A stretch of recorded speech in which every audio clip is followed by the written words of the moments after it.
is News 4 Tucson, live at 6.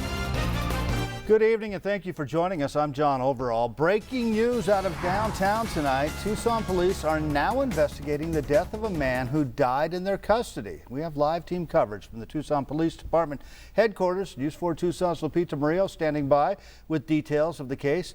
News 4 Tucson's Eric Fink with reaction from city officials. We begin tonight with Lupita. Good evening, Lupita.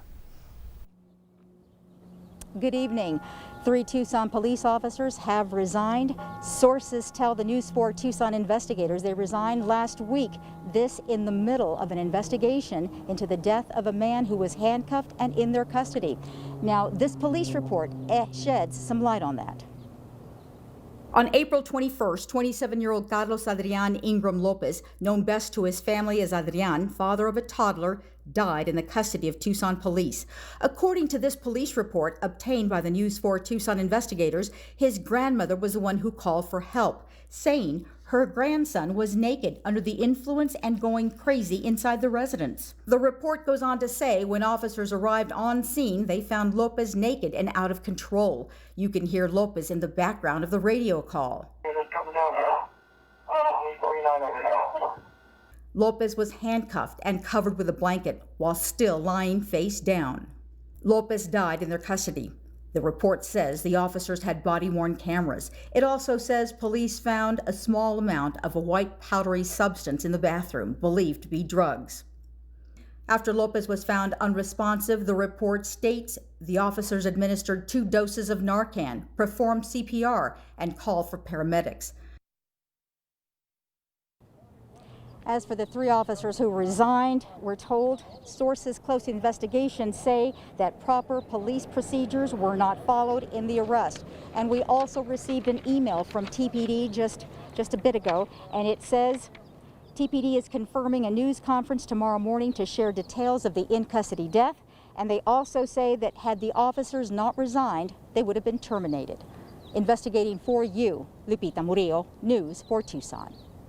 And Tucson police also say the medical examiner's report shows the cause of death was sudden cardiac arrest with acute cocaine intoxication and an enlarged heart. Tucson Police Chief Chris Magna says in this case, 3 officers did not live up to the high standards of the Tucson Police Department. They are no longer employed here.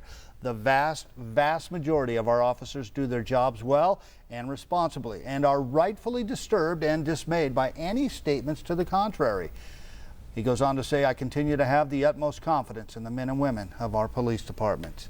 After news broke on this, tonight's city council meeting was canceled, and News 4 Tucson's Eric Fink is live downtown to continue our team coverage. Eric?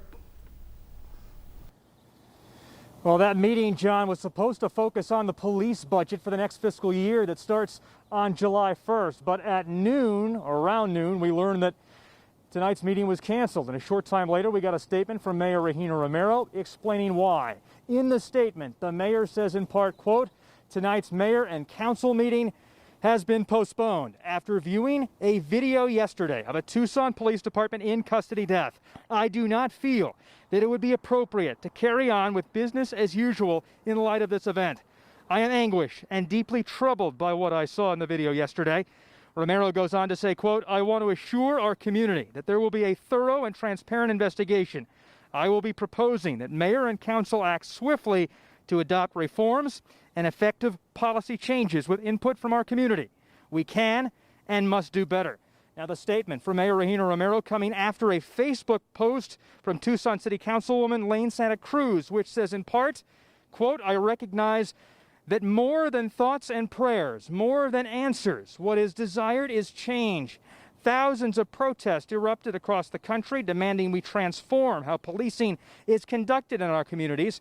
This horrible incident of police violence has brought the national debate to the doorsteps of Tucson City Hall. The mayor and council must not look away. Now, during our 5 o'clock hour, or shortly before our 5 o'clock hour, we got a Facebook post from the Tucson Police Officers Union responding to Councilwoman Santa Cruz. That saying in part, if we can put the graphic up, quote, the Tucson Police Officers Association wants you to know the truth about the in-custody death that occurred in April of this year. Unfortunately, Councilmember Santa Cruz chose to issue a false statement about the incident. She is playing fast and loose with the facts, and she knows it. There was, in fact, no horrible incident of police violence. There was no force used in this incident.